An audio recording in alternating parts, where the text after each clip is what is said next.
सभी को राधे राधे। हम सभी का जीवन क्या है, ये प्रश्न सभी के मन में आता होगा, मेरे भी मन में आता है। क्योंकि इस जीवन में हम सदैव एक भाग दौड़ में लगे रहते हैं। जो नहीं है उसे प्राप्त करने की कामना और फिर उस कामना की पूर्ति करने के लिए लगातार कर्म करते हैं, भागते दौड़ते रहते हैं। और इसी भाग दौड़ में कब जीवन समाप्त होने पर आ जाता है ये हमें पता ही नहीं चलता। और जब जीवन के अंतिम क्षण होते हैं या अंतिम वर्ष होते हैं, उस समय प्रत्येक व्यक्ति ये सोचता है, मैंने इस जीवन में क्या कमाया। मैंने जिनके लिए इतनी भागदौड़ की वो सब तो अपने जीवन में मस्त हैं, तो मुझे क्या मिला। और ये जो भाव है ना कि फिर मुझे क्या मिला, मैं तो वैसे का वैसा ही रहा, अधूरा, अतृप्त, अशांत। और जबकि संपूर्ण जीवन शांति की प्राप्ति करने के लिए इंसान भागता रहा, कामनाओं को तृप्त करने के लिए भागता रहा। अच्छा, बच्चे हो जाएंगे तो जीवन में शांति होगी, बच्चे हो गए, अच्छी पढ़ाई कर लेंगे तो जीवन में सुकून होगा। फिर उनकी पढ़ाई भी अच्छी हो गई, अब इनकी अच्छी नौकरी लग जाएगी, इनका भविष्य सुधर जाएगा तो जीवन सुकून में होगा। नौकरी भी लग गई तो फिर क्या कामना आई, अब इनका विवाह हो जाए तब जीवन सुकून में होगा। जैसे ही बच्चे का विवाह हुआ तो वो चक्र पुनः चलने लगा कि बच्चे का विवाह तो हो गया है, अब एक पोता पोती हो जाए तब शांति की सांस लूंगा या लूंगी। तो ये चक्र लगातार चलता रहता है और कामनाओं की पूर्ति होती ही नहीं है। तो फिर आखिर इस जीवन में इतना कर्म करने के बाद हमने क्या पाया और क्या खो दिया, इसका विवेचन करना, इसका विश्लेषण करना अभी ही आवश्यक है। तो जब कोई विवेचन करेगा, विश्लेषण करेगा, तब महसूस होगा कि ये जो पूरा जीवन हमने कर्म किया ना, भागदौड़ की ना, ये एक्चुअली एक शांति को प्राप्त करने के लिए थी। एक सुकून, एक खुशी, एक आनंद, एक ऐसा आनंद जिसको पा लेने के बाद वो कभी खत्म ना हो, कभी कोई दूसरी कामना ना क्रिएट हो। और एक ऐसा स्थान प्राप्त करना जहां पर सब सुकून ही सुकून हो। क्यों? क्योंकि इंसान जीवन भर क्या करता है, कभी छोटा घर, फिर बड़ा घर, फिर कोठी, लेकिन कहीं भी सुकून नहीं है। तो अंततो गत्वा तो चाहिए क्या, 2 गज जमीन। अंततो गत्वा चाहिए क्या, सुकून की नींद। और उसी के लिए हम ये सारे क्रियाकलाप, भागना, दौड़ना, बिजनेस, व्यवसाय करते हैं। इन सभी स्थितियों को ध्यान में रखते हुए और इन सभी प्रश्नों को ध्यान में रखते हुए ही अर्जुन ने श्रीमद् भगवद गीता में भगवान कृष्ण से विभिन्न प्रश्न किए।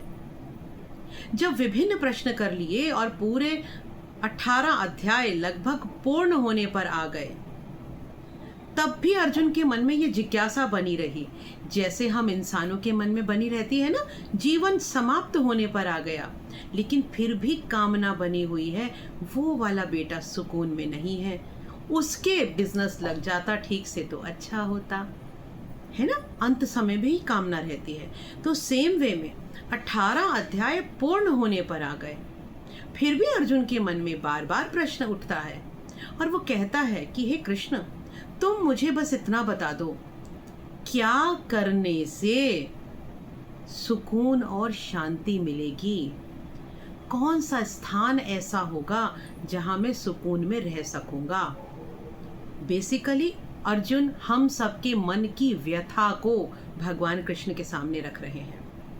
तो श्रीमद् भगवद गीता के 18वें अध्याय के 62वें श्लोक में फिर भगवान ने पुनः कहा, तमेव शरणं गच्छ सर्वभावेन भारत तत्प्रसादात् परां शान्तिं स्थानं प्राप्स्यसि शाश्वतम्। बहुत ही सुंदर, कम शब्दों में इतना बड़ा अर्थ, इतना बड़ा उत्तर भगवान कृष्ण ने अर्जुन को दे दिया। भगवान ने कहा तमेव शरणं गच्छ, तुम्हें उसी ईश्वर की शरण में जाना है।